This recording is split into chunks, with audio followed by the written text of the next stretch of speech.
உலகெங்கிலும் வாழும் டிஎன்டிவி தமிழ் ஊடகம் மற்றும் டிஎன்டிவி பொலிட் ஊடகம் பார்வையாளர்களுக்கு அன்பு வணக்கம். சென்னை பிரஸ் கிளப் அப்படிங்கிறது நீண்ட நெடுங்காலமாக இரண்டு தரப்புகள் என்ற அடிப்படையில் பிரிந்து நின்று அதில் ஒரு குறிப்பிட்ட சிலர் தொடர்ந்து சென்னை பிரஸ் கிளப்புக்கு எதிரான விமர்சனங்களையும் முழக்கங்களையும் வச்சுட்டு வர்றாங்க. எல்லா சங்கங்கள் அமைப்புகளிலும் இருப்பதைப் போலவே ஒவ்வொருத்தருக்கும் ஒவ்வொரு தனிப்பட்ட கருத்து இருக்கும், கருத்து வேறுபாடுகளும் இருக்கும். அந்த அடிப்படையில் தான் சென்னை பத்திரிகையாளர் மன்றம் என்கிற சென்னை பிரஸ் கிளப் என்று அறியப்படுகிற ஓமந்தூரார் கவர்மெண்ட் எஸ்டேட்டில் இந்த இடம் இருக்குது. இது நீண்ட நெடுங்காலமாக இங்கே செயலாற்றி வருகின்ற காரணத்தினால் அரசாங்கமே இதற்கு ஒரு இடத்தை குத்தகைக்கு கொடுத்திருக்கிறது. அந்த இடத்தில் சென்னை பத்திரிகையாளர் மன்றம், இதுவரையிலும் சென்னை பிரஸ் கிளப் என்று அறியப்பட்ட இந்த அமைப்பு செயல்பட்டு கொண்டிருக்கிறது. இப்போது இந்த சென்னை பிரஸ் கிளப்புங்கிற பேரில் சகோதரர் விமலேஸ்வரன் தனிப்பட்ட முறையில் இன்னொரு பதிவை ஏற்படுத்தி அது நாங்கள் தான் சென்னை பிரஸ் கிளப் என்பதாகவும், இதை முழுக்க இந்த பத்திரிகையாளர் மன்றத்தை தற்போது இருக்கக்கூடிய நிர்வாகிகளிடமிருந்து மீட்டெடுத்து நாங்கள் நடத்தப் போவதாகவும் ஒரு போராட்டத்தை முன்னெடுத்திருக்காங்க. நான் ஏற்கனவே குறிப்பிட்டது போல் கருத்து வேறுபாடுகள் எல்லா அமைப்புகளிலுமே இருக்குது, எல்லா துறைகளிலுமே இருக்குது அப்படிங்கிறத நம்ம பார்க்குறோம். அதில் எந்த விதமான ஐயப்பாடும் இல்லை. நான் இந்த சென்னை பத்திரிகையாளர் மன்றம் என்கிற இந்த சென்னை பிரஸ் கிளப் இதில் பார்த்திங்க அப்படின்னா சென்னை பிரஸ் கிளப்னு சொல்லக்கூடாதுன்னு இப்போ விமலேஸ்வரன் சகோதரர் சொல்லுவார். அதனால் சரி, சென்னை பத்திரிகையாளர் மன்றம்னே சொல்கிறேன். சேப்பாக்கத்தில் இருக்கக்கூடிய சென்னை பத்திரிகையாளர் மன்றத்தில் என்னுடைய உறுப்பினர் எண்ணிக்கை 495. அது கிட்டத்தட்ட 2001 ஆண்டில் நினைக்கிறேன். 2000 ஆண்டு 2001 ஆண்டு எனக்கு நினைவில்லை. கிட்டத்தட்ட 2000 சென்னை வந்ததிலிருந்து பார்த்திங்க அப்படின்னா இந்த 24 ஆண்டு காலமாக முதன்மை உறுப்பினராக பிரைமரி மெம்பராக இருக்கக்கூடியவர்களில் அடியேனும் ஒருவன். இது நாங்கள் இதற்குள்ளே இருக்கக்கூடிய இதை செய்யுங்க அதை செய்யுங்க என்று தொடர்ந்து இருக்கக்கூடிய நிர்வாகிகளுக்கு விமர்சனம் கோரிக்கை வைப்பதும், அவர்கள் ஏதாவது செஞ்சாங்கன்னா அவர்களிடமே விமர்சனமாக வைப்பதும், அதே போல் குறிப்பாக தேர்தல் நடத்த வேண்டும் என்கிற கோரிக்கையை தொடர்ந்து வலியுறுத்திட்டு தான் வர்றோம். பல ஆண்டு காலமாக வலியுறுத்திட்டு வர்றோம். இதில் உள்ள நடைமுறை சிக்கல் என்ன என்பதை நம்ம ஆழமாக பார்க்க வேண்டியிருக்கிற காரணத்தினால சரி, அவர்கள் தேர்தல் நடத்தட்டும் என்கிற அடிப்படையில் தான் நம்ம தொடர்ந்து அவர்களை சொல்லிட்டு வரோம். இதில் மாற்று கருத்து இல்லை. அவர்களுமே தேர்தல் நடத்த வேண்டும் என்கிற முனைப்போடு தான் இருக்கிறார்கள் அப்படின்னு பார்க்குறோம். ஆனால் இத்தனை ஆண்டு காலம் ஏன் நடத்தாமல் இருக்கீங்க அப்படிங்கிற குற்றச்சாட்டு தான் வைக்கப்படுகிறது. இது ஒரு புறம் இருக்க, இப்போது சகோதரர் விமலேஸ்வரன் தலைமையில் வரக்கூடிய இந்த போராட்ட குழு அப்படின்னு பார்த்தோம் அப்படின்னா, இவர்கள் press club Chennai press club என்கிற பெயரில் பதிவு செய்திருக்கிறதாக அவர் அறிவிச்சிருக்காரு. சகோதரர் அறிவிச்சிருக்காரு. நல்லது. நம்ம என்ன கேட்குறோம் அப்படின்னா, இப்போ நாங்கள் எங்களை போன்ற பிரைமரி மெம்பர் என்கிற அடிப்படை உறுப்பினராக முதன்மை உறுப்பினராக இருக்கக்கூடியவங்க எப்படி பார்க்குறோம் அப்படின்னா, முதல்ல இருக்கக்கூடிய பல சங்கங்கள் எல்லாம் தனித்தனியாக ஒரு கொள்கைகளோடு செயல்பட்டாலும் கூட, இன்று வரையிலும் பத்திரிகையாளர் மன்றமாக இருந்தாலும் கூட இது ரெக்ரியேஷன் கிளப்பு தான். ஆக்சுவலாக ரெக்ரியேஷன் கிளப்புன்னா, நீங்கள் பெங்களூர் ப்ரெஸ் கிளப் போனாலும் சரி, டெல்லி ப்ரெஸ் கிளப் போனாலும் சரி, அங்கெல்லாம் நான் போயிட்டு வந்திருக்கேன். எனக்கு இன்டர்நேஷ்னல் அளவில் இருக்கக்கூடிய பல ப்ரெஸ் கிளப்புகளும் நமக்கு தெரியும். அப்படிங்கிற அடிப்படையில் அது ப்ரெஸ் கிளப் அப்படின்னாலே அது ஒரு ரெக்ரியேஷன் கிளப்பு தான். இங்கே பணிச்சுமையோடு மன அழுத்தத்தோடு பணியாற்றக்கூடிய ஒரு துறை இது.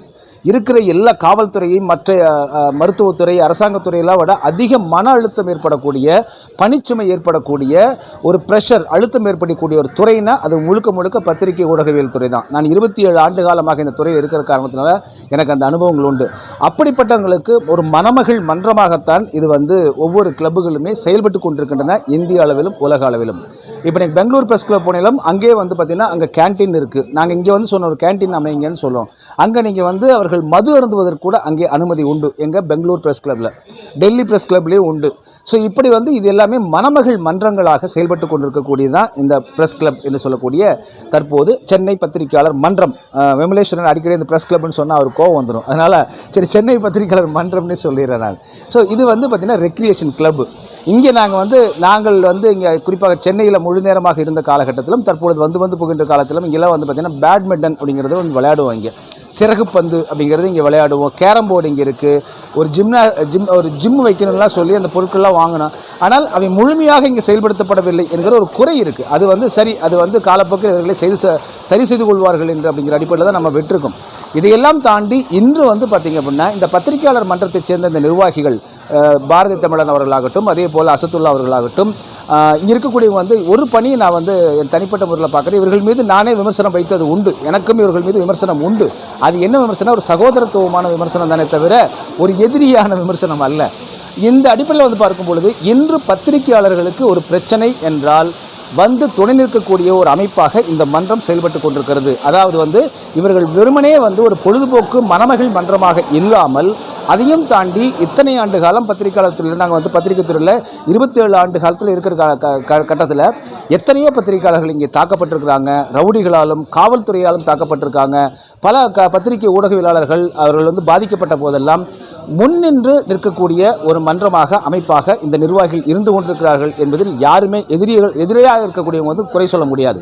இப்போ என்னுடைய கேள்வி அதுதான். இப்படி வந்து என்ன கேட்குறோன்னா, இப்படி போராடக்கூடிய அமைப்புகள் பத்திரிகையாளர் மன்றத்தில் வந்து நீங்கள் வந்து அதை கூட்ட வேண்டும், இழுத்து மூட வேண்டும் என்கிற அதே போல் இந்த உள்ளுக்குள் போந்து நாங்கள் தகராறு செய்வோம் என்று சொல்லக்கூடிய இவர்களெல்லாம் உங்களுடைய கேள்வி என்னென்னா, இவர்களெல்லாம் பத்திரிகையாளர்கள் நலனுக்காக பத்திரிகையாளர்கள் பாதிக்கப்பட்ட போது என்னென்ன நன்மைகள் களப்பணி செய்தார்கள் என்று ஒரு 50 பணிகளை வந்து பட்டியலிட்டால் போதும். அது நாங்கள் கேட்குறோம். ஒரு அடிப்படை உறுப்பினராக நான் கேட்குறேன். நான் இவர்கள் போராடக்கூடிய எல்லாமே சென்னை பத்திரிகையாளர் மன்றம், அதாவது சென்னை பிரஸ் கிளப்னு இவங்க சொல்லக்கூடாதுன்றாங்க. அதையும் குவாஷ் பண்ணியிருக்காங்கன்னு நினைக்கிறேன். இருந்தாலும் சென்னை பத்திரிகையாளர் மன்றத்தில் பாரதிய தமிழர் மற்றும் அசத்துல்லா இவர்கள் தலைமையில் இருக்கக்கூடிய இந்த அமைப்பு, இந்த மன்றம் செய்திருக்கக்கூடிய பணிகள் என்ன பணிகள்? அதாவது பத்திரிகையாளர்களுக்கான ஒரு பணி, ஒருவர் இறந்துட்டா கூட உடனே ஓடி நிற்கக்கூடியது, ஒரு மருத்துவமனை அடிபட்டா போய் மருத்துவமனையில் அனுமதிப்பது, மருத்துவமனையில் கூட நிற்பது என்று இந்த ஒரு அடிப்படை பணி, வேற ஒன்றுமே இவங்க பண்ண வேண்டாங்க, பெரிய அளவில் கூட பண்ண வேண்டாம். ஒருத்தர் இறந்துட்டா அவனுக்கு இரங்கல் தெரிவிப்பதற்கு கூட என்று வந்து பத்திரிகையாளர் இறந்து விட்டால் இரங்கல் தெரிவிப்பதற்கு கூட என்று வந்து இத்தனை ஆண்டு காலம் என்ன அமைப்புகள் இருந்துன்னு வந்து பார்த்தா இல்லை. ஆக ஒரு விபத்துக்குள்ளானாலும் சரி, ஒரு பாதிக்கப்பட்டாலும் சரி, அங்கே சென்று நிற்கக்கூடிய பணிகளை செய்யக்கூடிய ஒரு மன்றமாக சென்னை பத்திரிகையாளர் மன்றம் இருந்து கொண்டிருக்கிறது. இன்று பத்திரிகையாளர்களை வந்து என்னதான் அரசியல்வாதிகள் என்று வந்து குரல் கொடுத்தாலும் கூட ஒரு ஆபத்து என்று பத்திரிகையாளர்களுக்கு வரும்பொழுது எந்த அரசியல்வாதி நிற்க மாட்டான், அந்த அரசியல்வாதியே கூட பத்திரிகையாளர் தாக்கும் நிலை இருக்கிறது. இப்படிப்பட்ட பல நேரங்களில் பத்திரிகையாளர் மீது தொடுக்கப்பட்ட தாக்குதல்களுக்கு பத்திரிகையாளர் பாதிக்கப்பட்ட போதெல்லாம் இந்த அன்பர்கள், இந்த போராடக்கூடிய அன்பர்கள் எத்தனை காலம், இந்த 27 ஆண்டுகளில் இருந்திருக்காங்க. நாங்கள் ஒரு ரீகால் பண்ணி பார்க்கும்பொழுது வந்து பார்த்தீங்கன்னா ஏமாற்றமே மிஞ்சுகிறது. எனவே அவர்களை நம்ம வந்து குறை சொல்வதோ அவர்கள் மீது நம்ம வந்து தவறான பிழையான கருத்துக்களை கூறுவதற்காகவும் நம்ம சொல்லலை. இந்த சென்னை பத்திரிகையாளர் மன்றம், இந்த நிர்வாகிகள் கடந்த என்னுடைய 27 ஆண்டு காலம் நான் பார்த்துருக்கக்கூடிய இந்த பணியில் வந்து பார்க்கும்போது, குறிப்பாக சென்னையில் மட்டுமே 24 ஆண்டுகள் எனக்கு அனுபவம் இருக்குது முழு நேர பத்திரிகையாளராக. அப்படி பார்க்கும் பொழுது ஒரு பத்திரிகையாளர் அல்லது ஊடகவியலாளருக்கு ஒரு ஆபத்து, ஒரு அச்சம், ஒரு பிரச்சனை ஏற்படும் பொழுது முதலில் வந்து நிற்கக்கூடிய ஒரு அமைப்பாக சென்னை பத்திரிகையாளர் மன்றம் இருக்கிறது. அதோட நிர்வாகிகள் இருந்து கொண்டிருக்கிறார்கள் என்பது மாற்று கருத்து இல்லை. எனவே அதன் காரணமாகத்தான் நம்ம என்ன செய்கிறோம், சரி தேர்தல் அவர்களாகவே நடத்தட்டும் அப்படிங்கிற ஒரு அந்த ஒரு எண்ணத்தில் தான் இருக்கும். மற்றபடி வந்து 199 விழுக்காடு சொல்லலாம் இவர்கள் நிற்கிறார்கள். ஒருவேளை அவ்வாறு நிற்க தவறினாலோ, ஒருவேளை யாருக்காவது இவர்கள் பாரபட்சம் பார்த்துருந்தாலோ அதை விமர்சனம் செய்வதற்கு எல்லாருக்குமே உரிமை இருக்குது. ஆனால் இப்போ நாங்கள் பார்க்குறது செயல் தான். சும்மா வெறுமனே வெறுமனே போர்டு, வெறுமனே வந்து அமைப்புகள், இதெல்லாம் வந்து பத்திரிகையாளர்களுக்கு உதவாது. ஏனென்றால் அதிகமான ரிஸ்க் என்று சொல்லக்கூடிய ஆபத்தை சந்தித்து கொண்டிருக்கக்கூடிய நிலையில் தான் பத்திரிகையாளர் இருக்காங்க. இன்று பத்திரிகை ஊடகவியலாளர்கள் என்னமோ வந்து பெரிய அளவில் வந்து பார்த்திங்கன்னா பெரிய பாதுகாப்போடு இருக்கிறோம் என்றெல்லாம் கிடையாது. எந்த வேளையிலும் பத்திரிகையாளர்கள் மீது யார் வேண்டுமானால், குறிப்பாக ரவுடிகள் ஒரு பக்கம் இருக்கலாம், காவல்துறை சார்ந்த அன்பர்களே சில பேர் வந்து தங்களுக்கு பிடிக்காமல் வந்து அவர்கள் எதிர்கொள்ள இருக்கக்கூடிய நிலை இருக்குது. எனவே பத்திரிகை ஊடகவியலாளர்களுக்கு பாதுகாப்பு அரண் என்று பார்த்தால் இன்று ஒரு வலிமையான அமைப்பு தேவை. ஒரு 10 அமைப்பு கூட வரட்டுங்க, நான் சொல்ல தனிப்பட்ட முறையில் அவர்கள் அமைப்பை நீங்கள் தொடங்கி நடத்தி இந்த பத்திரிகை நலனுக்காக பாடுபடுங்க. நான் அது வேண்டாம்னு சொல்ல. நீங்கள் ஏன் ஒரு குறிப்பிட்ட ஒரு மன்றத்தை வந்து மீட்டெடுக்க வேண்டும், அதை மாற்ற வேண்டும் என்று நீங்கள் வந்து அதை வந்து கோரிக்கையாக வைங்க, வேண்டாம்னு சொல்ல. நீங்கள் தனி அமைப்பாக கண்டிப்பாக பண்ணீங்கன்னா தனி அமைப்பில் போய் செயல்படுங்கன்னு சொல்கிறோம். இந்த தனித்தனி அமைப்புகள் இதுவரையிலும் பத்திரிகையாளர் நலனுக்காக செய்த பணிகளை 50 பணிகளை பட்டியலிடுங்க. அல்லது இந்த அமைப்பை நடத்தக்கூடியவர் நிர்வாகிகளாவது தனிப்பட்ட முறையில் நாங்கள் இத்தனை பணிகள் செஞ்சிருக்கோன்னு பட்டியலிடுங்க. அதன் காரணமாக நாங்கள் வந்து தனியாக அமைப்பு காண்கிறோம் என்று சொல்லி அமைப்பு கண்டுக்குங்க. யார் வேண்டான்றா? ஏற்கனவே இருக்கிற அமைப்பில், செயல்பட்டு கொண்டிருக்கக்கூடிய அமைப்பில் அதில் குறைகள் இருக்கின்றன. அதில் மறுப்பு யாருக்கு சொல்லலை. அந்த குறைகளை நிவர்த்தி செய்து கொள்ள வேண்டும் என்கிற கோரிக்கையை நம்ம தொடர்ந்து வச்சுட்டு இருக்கோம். மாறாக ஒரு பிரச்சனை என்று வரும்பொழுது இன்று பத்திரிகை ஊடகவியலாளர்களுக்கு களத்தில் உடனடியாக வந்து நிற்கக்கூடிய ஒரு அமைப்பு என்றால் அது சென்னை பத்திரிகையாளர் மன்றம், அது சென்னை பிரஸ் கிளப், அதாவது சேப்பாக்கத்தில் இருக்கக்கூடிய சென்னை பிரஸ் கிளப் தான். இதில் மாற்று கருத்தே இல்லை. எனவே அவரவர்கள் வந்து தேவையற்ற இந்த கூச்சல் குழப்பங்களை விடுத்து, நீங்கள் பத்திரிகையாளருக்கு ஏதாவது நன்மை செய்யணும்னா நன்மை செய்யுங்க, செயலில் காட்டுங்க. அதை விடுத்து வந்து ஒரு அரசியல் கட்சி போல நான் கட்சி கட்டடத்தை கைப்பற்றுவேன், அந்த கட்சியினுடைய தலைமையை கைப்பற்றுவேன் என்பது போன்ற இது போன்ற சிறுபிள்ளை விளையாட்டுகளை நிறுத்தி கொள்ள வேண்டும் என்று நம்ம அன்பர்களை கேட்டுக்கிறேன். அவரவர்கள் உங்களுக்கு சென்னை பத்திரிகையாளர் மன்றம் பிடிக்கலையா, இந்த சேப்பாக்கத்தில் உள்ள சென்னை பிரஸ் கிளப் பிடிக்கலையா, நீங்கள் தனியாக ஒரு அமைப்பு நடத்துங்க, நடத்தி பத்திரிகையாளர்களுக்கு நீங்கள் உதவி செய்யுங்க. இப்போ ஒரு உதவி வந்து கொண்டிருக்கிறது. உதவி என்றால் நான் சொல்வது ஒரு கல்வி உதவி ஆகட்டும், அல்லது ஒரு ஆபத்து காலகட்டத்தில் ஒரு உடல்நிலை சரியில்லைனா கூட சென்னை பத்திரிகையாளர் மன்றத்தினர் உதவுறாங்க. அதுபோல் நீங்களும் உதவுங்க. இப்போ ஒரு உதவி வர்றது 10 சங்கங்கள் இருந்து 10 உதவிகள் வந்தால் அவர்கள் தான் வந்து உண்மையிலேயே ஒரு வாக்கியவான்களாக இருப்பார்கள். எனவே முதலில் உங்களுடைய நோக்கம் பத்திரிகையாளர்களுக்கு நன்மை செய்வதாக இருந்தால் அவர்கள் தனித்த சங்கம் தொடங்க நடத்தினீங்கன்னா அந்த சங்கத்திலிருந்து பத்திரிகையாளர்களுக்கு முதலில் நன்மையை செய்ய தொடங்குங்கள். அதை செய்யுங்கன்னு தான் கேட்குறோம்.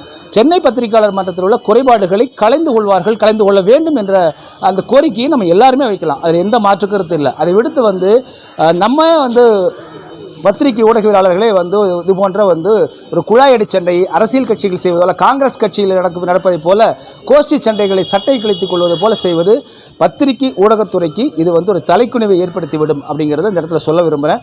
ரெண்டாவது, இந்த பத்திரிகையாளர் மன்றத்தில் உறுப்பினர் சேர்க்கைகள் ஏன் சேர்த்தலைன்னா அது பத்திரிகையாளர் மன்றத்தினோட கமிட்டியினுடைய முடிவு. இதில் யார் தலையிட முடியாது. யார் பத்திரிகையாளர்கள் எந்த பத்திரிகையில் பணியாற்றுறாங்க, அவர்கள் வந்து RNI வாங்கிய பத்திரிகைகள் பணியாற்றுறாங்களா அல்லது வந்து பிராட்காஸ்டிங் மினிஸ்ட்ரியில் பதிவு செய்த பத்திரிகையாளர்களா என்று பார்த்து முடிவு செய்வதற்கு ஒவ்வொரு அமைப்புக்குமே ஒரு தனி வந்து உரிமை உண்டு. இப்போ இந்த குரல் கொடுக்கக்கூடிய அன்பர்கள் நாங்களே சில பேர்த்து பத்திரிகையாளர்கள் சேர்த்து அப்படின்னு சொன்னால் அவங்க சேர்த்துடுவாங்களாங்கிற கேள்வியெல்லாம் இருக்குது இல்லைங்களா. ஸோ இதெல்லாம் வந்து நிறையா வந்து கேள்விகள் எல்லோருக்குள்ளேயுமே கேள்விகள் இருக்குது.